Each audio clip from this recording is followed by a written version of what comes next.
ஆண்டவராகிய இயேசு கிறிஸ்துவின் நாமத்தில் காலை வாழ்த்துக்கள். இன்றைய மன்னா, என் வாய் ஆனந்த களிப்புள்ள உதடுகளால் உம்மை போற்றும். சங்கீதம் 63 வசனம் 5 பின்பகுதி. தாவீது யூதாவின் வனாந்தரத்தில் இருக்கையில் பாடின சங்கீதம் என்று சொல்லப்பட்டிருக்குது. எப்படிங்க இவ்வளோ வனாந்தரமான சூழ்நிலை தாவீது சொல்கிறான், என் வாய் ஆனந்த களிப்புள்ள உதடுகளால் உம்மை போற்றும். ஏன் போற்றோன்னா, முந்தின பகுதி சொல்லுது 5ஆம் வசனத்தில், நினத்தையும் கொழுப்பையும் உண்டது போல என் ஆத்துமா திருப்தியாகும். எது நினத்தையும் கொழுப்பையும் உண்டது போல இருக்கும் அப்படின்னு சொல்லப்பட்டிருக்கு. முந்தின வசனம் பாருங்க, உம்முடைய பரிசுத்த ஸ்தலத்தில் உம்மை பார்க்க ஆசையாயிருந்து உமது வல்லமையும் உமது மகிமையும் கண்டேன். 2ஆம் வசனம், ஜீவனை பார்க்கலும் உமது கிருபை நல்லது, என் உதடுகள் உம்மை துதிக்கும், என் ஜீவனுள்ள மட்டும் நான் உம்மை துதித்து உமது நாமத்தை சொல்லி கையெடுப்பேன். இது தாங்க ஆண்டவரை துதிக்கின்ற துதியை எப்படி இருக்குதாம், நினத்தையும் கொழுப்பையும் உண்டது போல ஆத்துமா திருப்தியாக இருக்குதாம். எந்த ஒரு மனிதன் துதிக்கின்றவனாய் காணப்படுறானோ அவனுடைய ஆத்துமா திருப்தி ஆகுமா. எப்படி திருப்தி ஆகுனா, ஆனந்த களிப்புள்ள உதடுகளால் அவரை போற்றும்படியான, அவருடைய வாய் ஆனந்த களிப்புள்ள உதடுகளால் போற்றும்படியாக, ஆண்டவரை போற்றும்படியாக ஒரு பெரிய மகிழ்ச்சி திருப்தி உண்டாகும். என்ன நினம் கொழுப்பு அப்படின்னு சொல்லும்போது, நினத்தையும் கொழுப்பையும் சொல்லுவோம். நினம்னா குழம்புன்னு சொல்லுவாங்க, நினோன்னு சொல்லுவாங்க. முஸ்லீம்லாம் பார்த்திங்கன்னா குழம்பு நினோன்னு சொல்லுவாங்க. அப்படி நல்ல கொழுப்புள்ள பதார்த்தங்கள், அதுதான் ரொம்ப கொழுப்புள்ள பதார்த்தங்களை நம்ம சாப்பிட்டா எப்படி திருப்தி ஆகும், அது போல் ஆகும். நான் அடிக்கடி ஜெபம் பண்ணுவேன், ஆண்டவரே நான் ஆலயத்துக்கு போகும்போது அங்கு கொடுக்கப்படுகின்ற ஆத்ம ஆகாரம் எனக்கு என்னுடைய வாழ்க்கையிலே கொழுப்பையும் நினத்தையும் உண்டது போல திருப்தியாக இருக்கணும்னு நான் ஒவ்வொரு சனிக்கிழமை இரவுலையும் ஜெபிப்பேன்.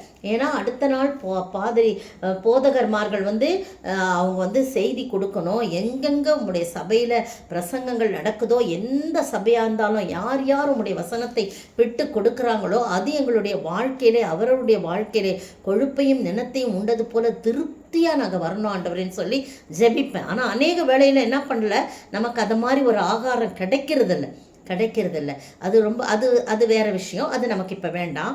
ஏன்னா தாவீது சொல்கிறாரு, நான் உம்முடைய பரிசுத்த ஸ்தலத்தில் உம்மை பார்க்க ஆசையாயிருந்தேன், உமது வல்லமையும் உமது மகிமையும் கண்டேன்னு 2ஆவது வசனத்தில் சொல்கிறார். பார்த்தீங்களா, அதுதான் அவருக்கு சந்தோஷம். அவருடைய மகிமையை ஆலயத்தில் பரிசுத்த ஸ்தலத்தில் பார்க்க ஆசையாயிருந்து அந்த வல்லமையும் மகிமையும் கண்டேன்.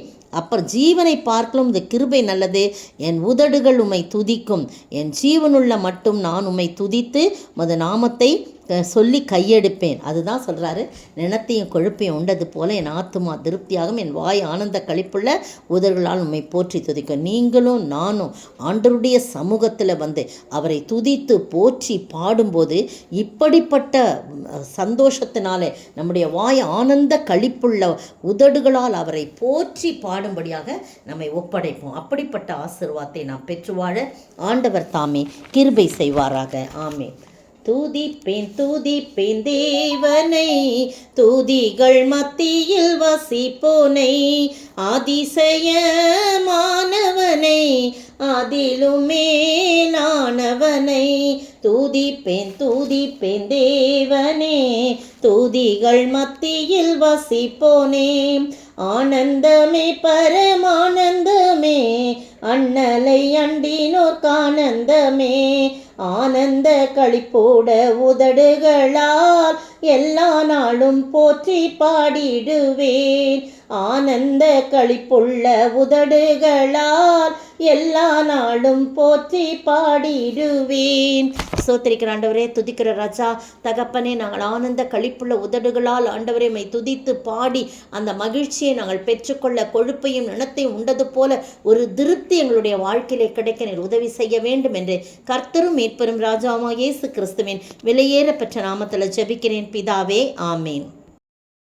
நேற்றைய பதில், நாம் அவபக்தியையும் லௌகீக இச்சைகளையும் வெறுத்து தெளிந்த புத்தியும் நீதியும் தேவ பக்தியும் உள்ளவர்களாய் இவ்வுலகத்திலே ஜீவனம் பண்ண வேண்டும். தீத்து 2ஆம் அதிகாரம் வசனம் 12. இன்றைய கேள்வி, நியாய சாஸ்திரியாகிய யார் யாருக்கு ஒரு குறைவும் இல்லாதபடி அவர்களை எப்படி விசாரித்து வழிவிட்டு அனுப்ப வேண்டும்? நியாய சாஸ்திரியாகிய யார் யாருக்கும் ஒரு குறைவும் இல்லாதபடிக்கு அவர்களை எப்படி விசாரித்து வழிவிட்டு அனுப்ப வேண்டும்?